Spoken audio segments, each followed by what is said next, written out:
Yo guys, what's up? How's it going? So today we're looking at Apple, ticker symbol AAPL, and it looks like these indicators are pointing higher still. Same as last week. Looks like the price could go up, although we did see a move down recently. So that could be indicating a shift. You can see here that the stochastic did move down and the MACD also moved down.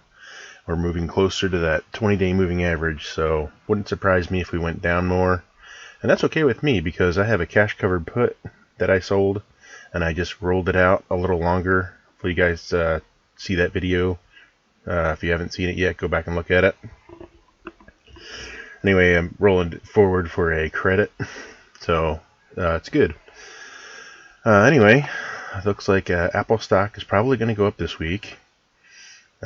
That's what the indicators are saying, although it does look like there's a bit of a downturn. Long term, I'm super bullish on Apple. That's why I own it, and that's why I really like it a lot. I think this is could be going super high. So anyway, these are the indicators I'm looking at. If you have any more questions, post them in the comments below. Be sure to subscribe and go back and watch my other videos and see how this turns out. Alright guys, that's all I have for today. Thanks for watching.